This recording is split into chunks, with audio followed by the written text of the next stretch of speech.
Hello, ladies and gentlemen. My name is Kurt. Welcome back to Gargle in the Throat. Gargle in the Throat. Oh, welcome back to Farlands or Bust. Thank you for giving me that second chance there, Wolfie, with the second woof. Welcome back. Yeah, I know that third one too was very helpful. Farlands or Bust, episode 597 of the series as we break out. Oh, that's right. We break out of the last episode's hidey hole, which happened to be in the side of this situation here. You know, this situation. Are you aware of the situation, Wolfie? Let's grab Wolfie, get out of this scenario. Ooh, that's right. Our own handcrafted, artisanal waterfall that we placed up there, because that's where we were, and we had to get down. Get down! But yeah, welcome. Distractions. Welcome back to Farlands or Bust. Like I said, episode 597 for your Saturday, July 16th, 2016. I'm hoping Saturday. I think I'll have time to get this up on Saturday. Recording it on Friday. Cutting it down to the wire.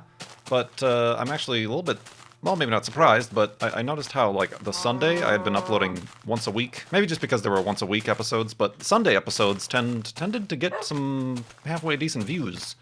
But yeah, maybe that's just because it was the only episode per week, so people just stewed in that episode, had a whole week to watch that episode, as opposed to increasing the regularity with Metamucil. No, increasing the regularity. You know, if people miss an episode, 2 days later there's another one, so they watch that one. Maybe, I don't know, science! But yeah, we are continuing walking west here to the Farlands. What's that clump of dirt and sand? West? You want me to go that way? All right, I'll go that way. Oh, that was confusing. Let's go. I spun around too much, and then the sun was in front of me again, and I was very confused. But yeah, we're continuing to the Farlands, and we're also continuing to raise money for Child's Play charity. Just go to farlandsorbust.com, the website address in your URL address bar of your web browser. Right there on the homepage is a box, a Child's Play charity, an official Child's Play charity widget. You can click donate and donate any amount you please to Child's Play charity. They help get toys, books, games to kids in hospitals around the world. And we've been supporting them for over 5 years now. So you click donate. You can choose any amount you please to help out the cause, which also then will add that amount to our total, our running total for Season 6 here. We are currently at $35,233, 58% of the way to our $60,000 goal. And that is much appreciated. All the continued support, like I said, even throughout the little bit of a hiatus as we start ramping back up here. I'm looking forward to even more additional generosity upon the Farlander community and for that cause and towards our goal. And then when we hit the goal, we press F3 to find out how far we've walked. I do, however, indeed and indubitably, splendidly have a little bit of a mini milestone. He's a little bit helpful every now and again. A little bit of a mini milestone here. I kind of talked somewhat jokingly about it in the last episode. Mindcrack, the group of YouTubers and gamers of which I belong and have belonged for quite a long time. Mindcrack recently created and is, as a group, starting to play modded Minecraft, a modded Minecraft mod pack, a custom mod pack that is coined CrackPack, CrackPack, and for the he fell down that little ravine, and I have not played it, and I rarely and sometimes, admittedly, purposefully avoid modded Minecraft. However, if that's something you would like to see me play, and not just like try once and be done with, but like actually play. Probably and most likely, it seems like a lot of the Mindcrackers are having a good time doing that in the live streams. It's like a long format type of situation. If you would like to see me play that, then let's get us to $40,000 for Child's Play charity. Like I said, right now we're $35,223, so a little bit less than $5,000 till we reach $40,000. And when we raise $40,000, we reach that $40,000, I will install and add to my repertoire the CrackPack modded Minecraft CrackPack. Everybody has been messaging me to play it because there's like the Galactic Craft mod is in there where you can build the spaceship and go to the moon and the planets. There's that. The one mod that was added. For me, quote unquote.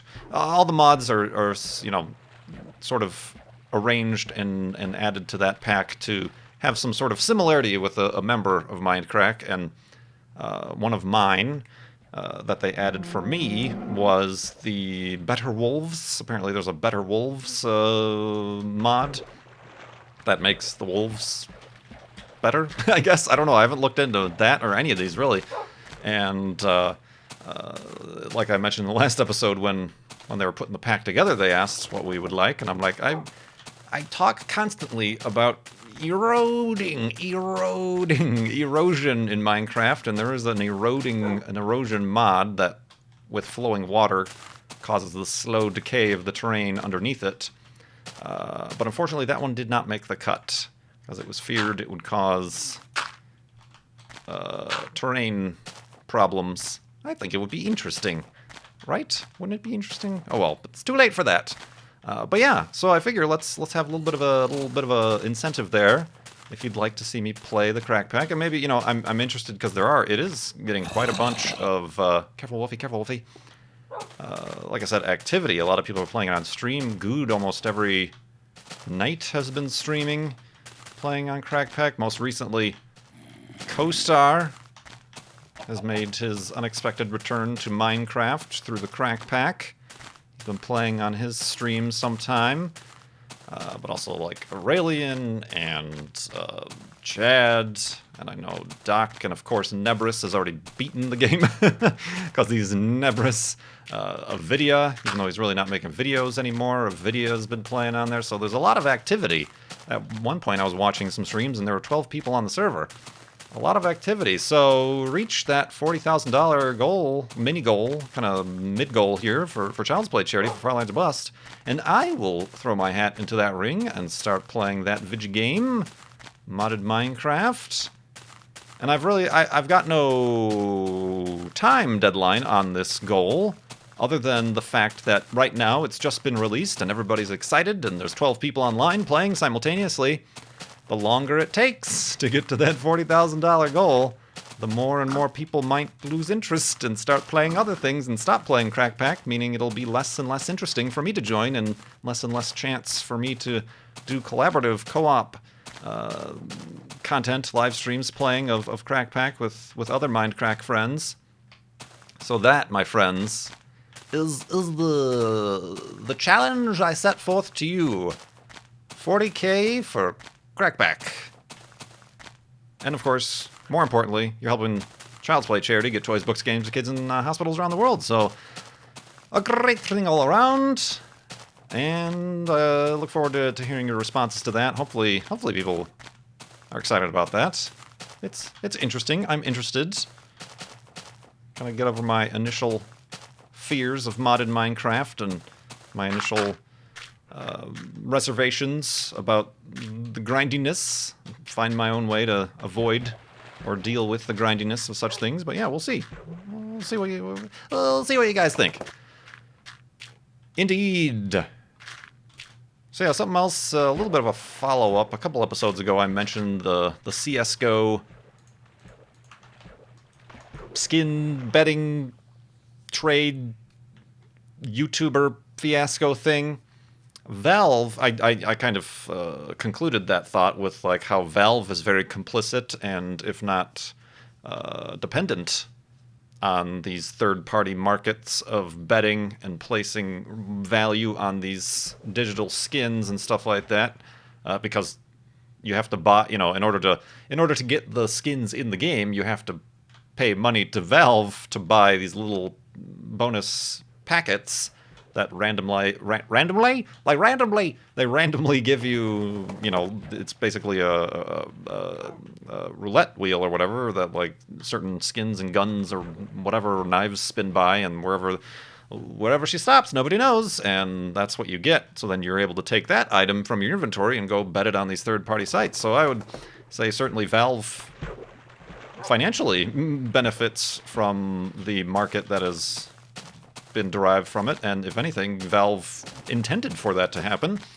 But now, news is, and Valve made a very short post and update about how they are going to be retracting API access for these betting websites that allow for betting on and sharing and swapping of inventory items from your Steam inventories. So that is, they didn't name any specifically, I don't think, but that very obviously is pointed directly at the CSGO Lotto and handfuls and dozens of other ones that exist, mostly revolved around the CSGO community. I don't know if there's other ones for different communities, different games, there's different inventories or rare items, but yeah, that's the latest news on that.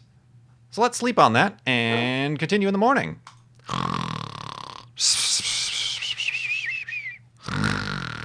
And awakeness. And awakeness indeed. I mean, and this has been a couple weeks now almost, hasn't it? That these sort of stories have come out, and kind of a little bit too little too late, I think, from Valve. And like I said, it's probably because they're not dumb. I think they knew exactly what they were doing when they were introducing these crates and inventories. And like I said, they made an API. Woof, yeah, I know. They made an API. What other purpose would they have made an API in order for these third-party services and websites to grab and utilize the inventories of people's Steam's accounts? Steamy. So, yeah, certainly I think this move by Valve is just kind of, well, I guess people are still angry about this. We don't want to be seen as the bad guys, so we're going to take a proactive, but this is years down the line where these systems have already been in place. I really also would like to hear from YouTube about the YouTubers in the middle of these problems. I don't know their names. You know their names. You know who I'm talking about. I don't need to give you the details. This syndicate person and his collaborator. They're still, like, uploading videos, and they're still just going about business as usual on their YouTube channels, apparently. One of them has, like, uploaded an apology video, but then quickly took it down, apparently, probably, and most likely on the advice of their legal team. But yeah, they're going about as business as usual with no impact at all to their... I mean, I'm sure they're losing subs, maybe. Maybe they're not. I don't know. And viewers, but, you know, no impact to their own business dealings or whatever. Their 10 or however many million subscribers that they've got on their channels. It would be nice if YouTube also took proactive, you know, hey, you broke FTC rules.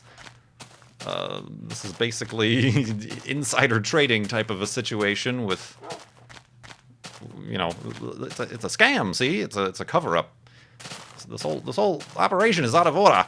It would be nice for YouTube to do something, but again, YouTube benefits by allowing all these viewers to be viewing these videos and watching ads and making their 45% off the ads in that direction. So, when will we ever learn? Honestly, but so yeah, but that's never gonna happen. So, well.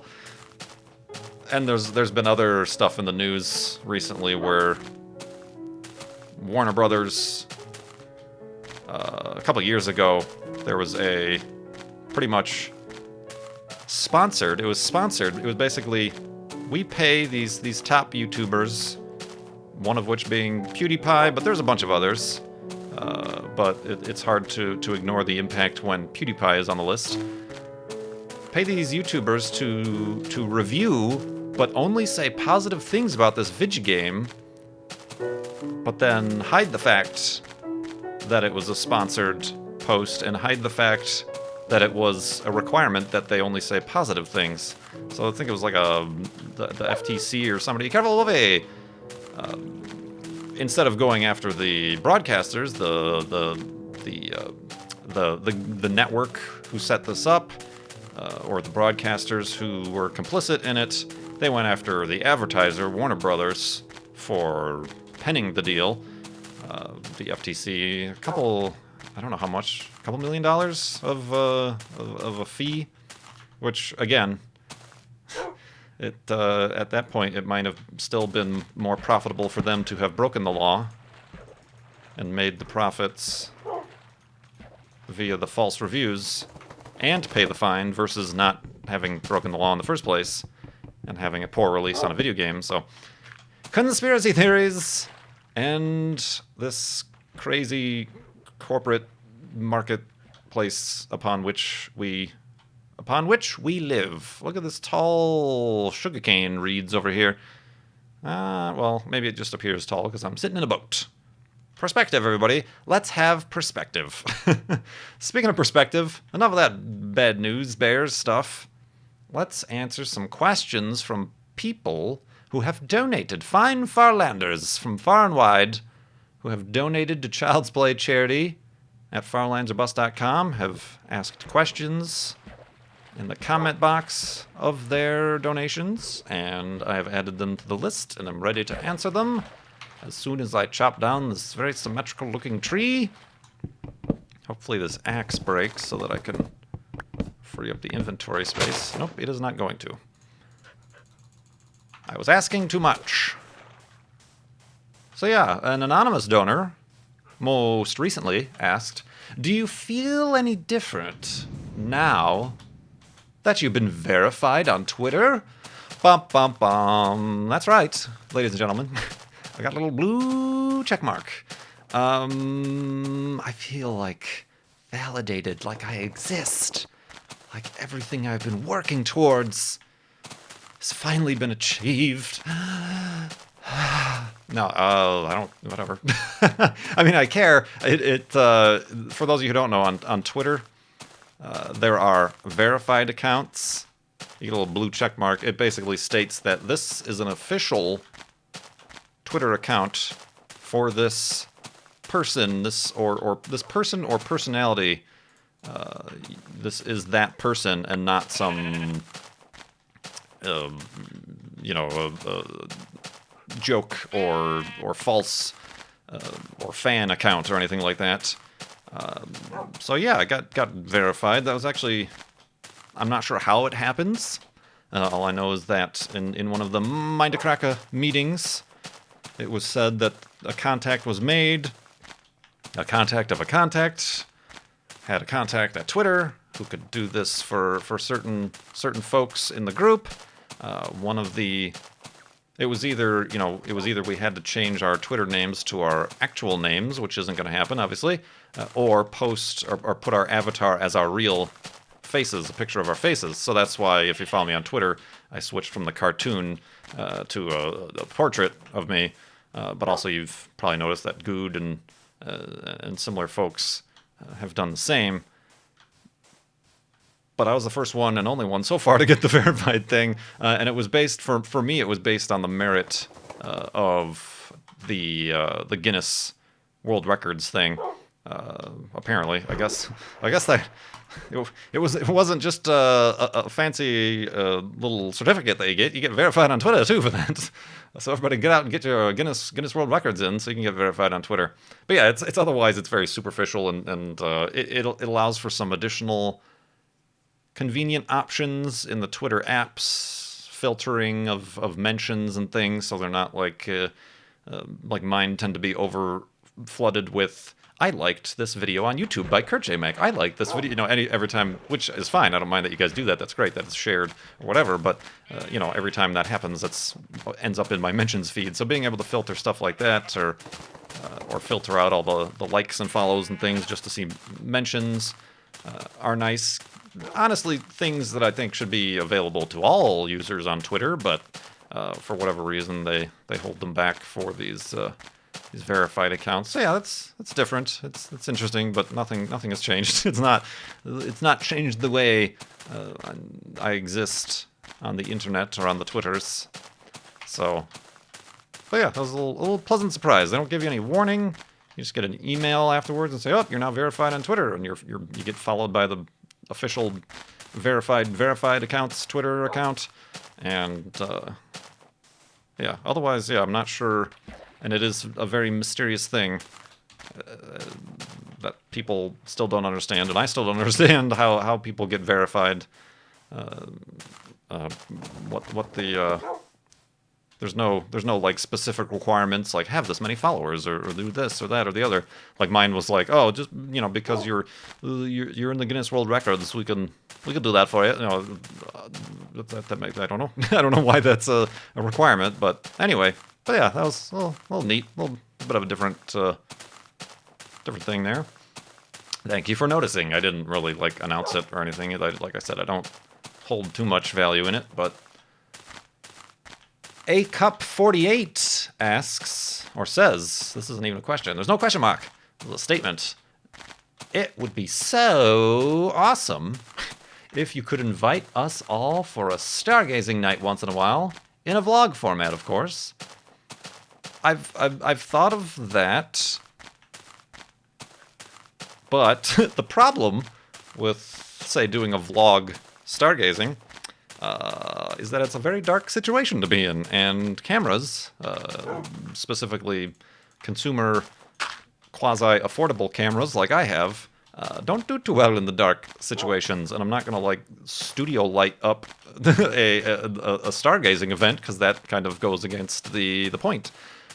You try to get out into as dark a sky as possible and have absolutely zero white light. Only use very dim red lights so that your eyes adapt and stay adapted. You don't want to be anywhere where there's any street lights or where there's a possibility of cars driving by with headlights on, or even when if you're in a star party situation, if you pack up to go, you got to make sure. Like on my car, I took out the interior bulbs, the dome light and trunk light, because every time I opened up my car door, I didn't want the light to turn on. As dim as that light is, it would ruin everybody's and my own dark adaptation. So yeah, that's a problem making a vlog stargazing. And even, say, if I were to go out, even like the LCD screen on the back of a camera, or a little red recording light, it's way too bright. So yeah, there's a problem with that. There's a problem with that indeed. But let's go to sleep. Under the stars. Here, now we're stargazing. Enjoy this! This is all you're gonna get. We'll continue in the morning.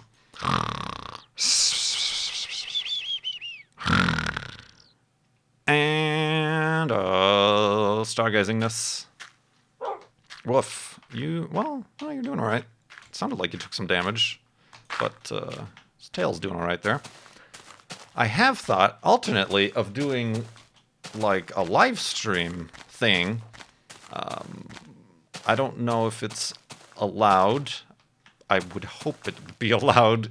Social eating is allowed. It's kind of funny. I'm noticing. Sorry, there's a bunch of articles and stuff about how Twitch added social eating to its list of games categories that you could have a live stream with. It's apparently influenced a lot by the popular things going on in Asian live streaming culture and communities. Social eating. I find it funny that Twitch was born out of Justin TV, which was a live streaming platform that mostly focused on not gaming, obviously. But then Justin TV shut down on account of the success and popularity of Twitch TV. But now Twitch TV is slowly beginning to re-add all of these non-gaming, just basic live streaming features and categories. It's just going to turn back into Justin TV. Oh man. But yeah, I've thought of, it would be interesting to do a stargazing live stream, because there are webcams. It's basically webcam, USB webcam technology for stargazing. There are, a lot of them are really kind of cheap, $100, just basic black and white webcams that just fit into the eyepiece of your telescope, very low resolution, all the way up to there's these things called Stella cams, and a little bit more. Those are kind of analog too, but you can really pull out the detail and tweak, and those are like a couple hundred up to thousands of dollars, these setups. But I've always thought it would be interesting to do. I'm not sure how I would do it. I would either need to do it remotely, like from inside, do the stargazing, or have like a laptop or something outside and stream from there. Either way, there's going to be cables running in and out of the house for the internet or power or something. But yeah, I mean, and there's always, I mean, there already are systems like this put in place, like Slooh, SLOOH, is a website where not only you can rent and use remote telescopes yourself, but they'll often live stream astronomical events, you know, things like eclipses, things like the transit of Mercury recently, you could live stream or whatever. But I've always thought, just kind of on like a personal level, the only other problem with my equipment that I have is that it doesn't track, it's not powered.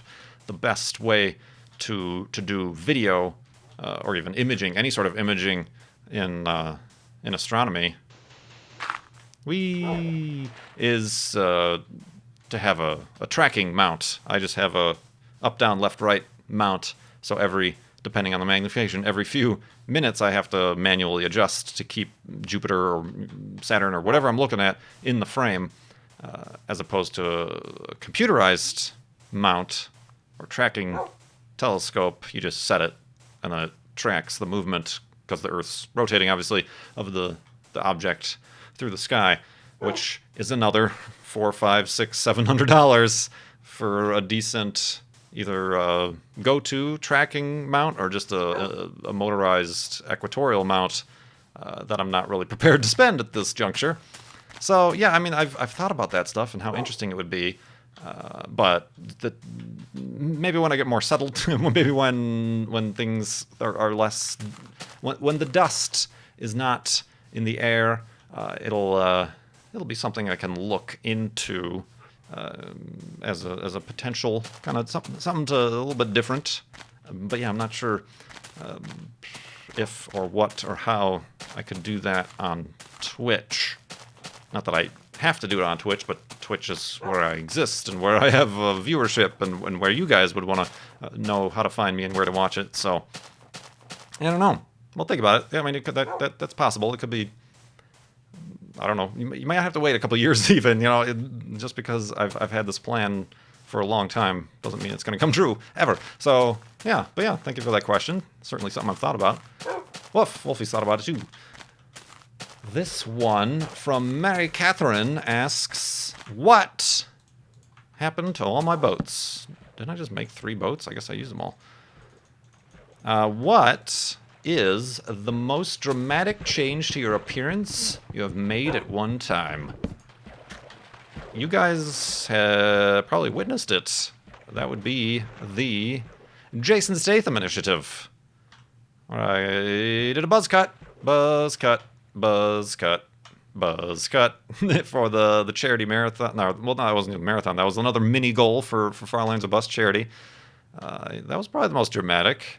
I had like a buzz cut as like a little kid when I was like 6 or 7 years old, but ever since then I had hair. I had quasi-longish hair in high school, all of which the evidence has been destroyed. But yeah, that's probably the single most drastic change, like instant change to my appearance I've made at one time. I throughout college, I gained a bit of weight, and then after college, I was able to lose that, and then I lost more of it than I wanted to when I got really sick. Before I found out about my gluten allergy. When I got really sick, I just didn't eat for a while, and I lost, I think, like 15 pounds or something, like in a week. But yeah, I so there was like a change there that, like, my family, when I went, you know, subsequent Easters or Thanksgivings or what, I was like, oh, you lost a lot of weight. Are you eating enough? You know, that sort of almost concern. But no, yeah, I mean, that was not a instant drastic change, I don't think. Yeah, it would have to be the Jason Statham initiative. You were there for it. It's part of the Farlands Bust history now. Let's see here. Do you like Klondike bars? And if so, what would you do for one? If I really wanted one, I'd go to the store and buy it. This is by Xavier Penguin, once again, asking. Nah, I'm not. I don't seek them out. I'm not. Every once in a while, I'll get some ice cream and then regret it, just because dairy tends to not play nice with my stomach. No, I mean, it's probably been almost a decade or more since I've had a Klondike bar, so I don't know what I would do for a Klondike bar, or if I even would want one at all. You know, it's just not essential to my ongoing dietary concerns. If you like to have a snack, what are some of your favorite snacks while lounging around at home or whilst you edit render videos whenever you have downtime? I'm not much of a snacker either. I guess in college I was, but where I gained all the weight, but I'm not much of a snacker either. The problem is because I've mentioned this before, when I have snacks or sweets, I'll eat them all like way too fast and then get sick, like with the ice cream situation.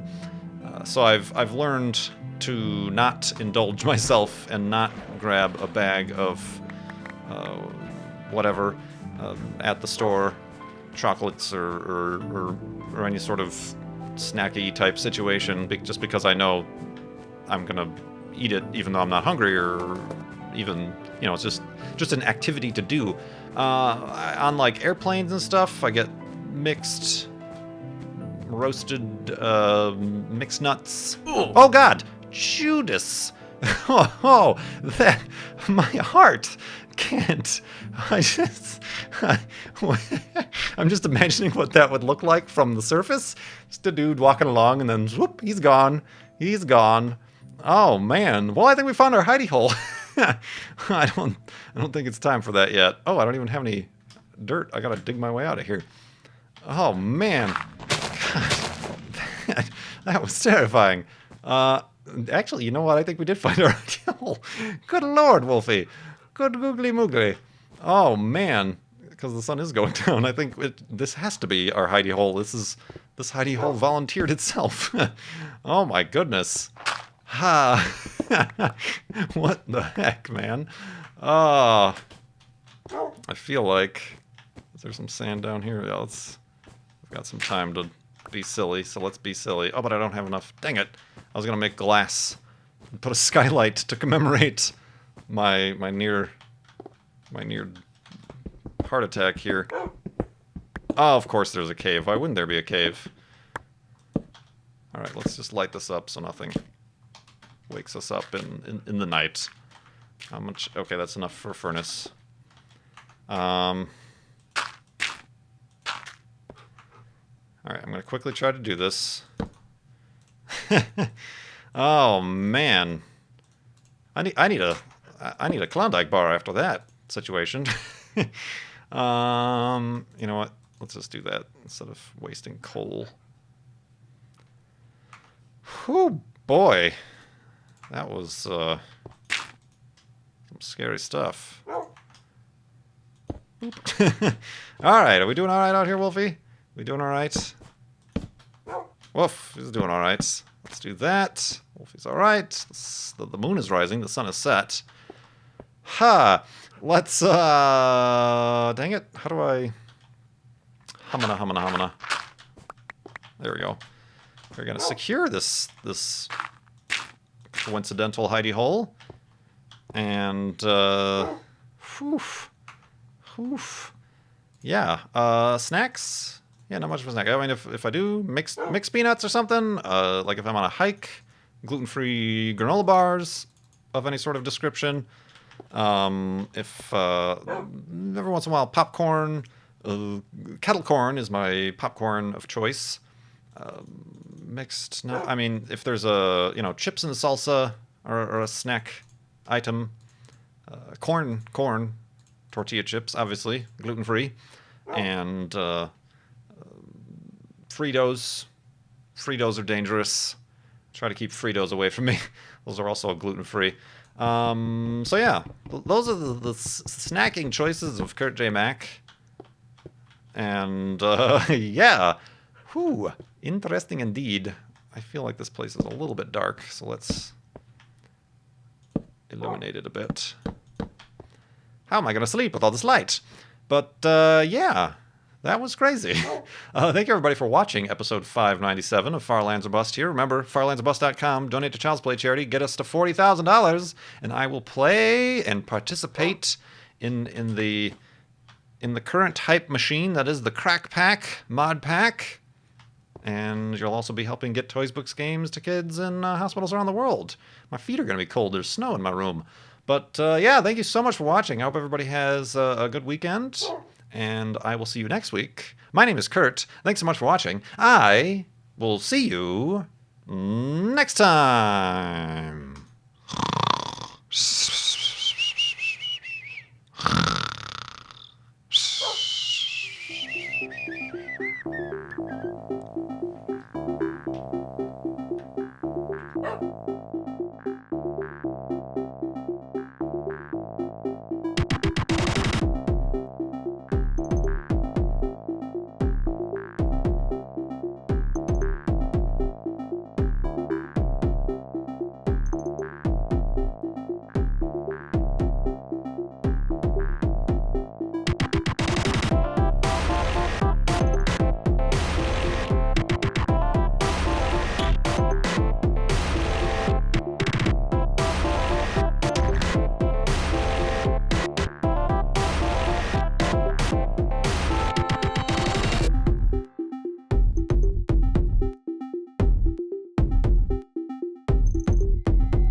Gargle in the throat! Gargle in the throat.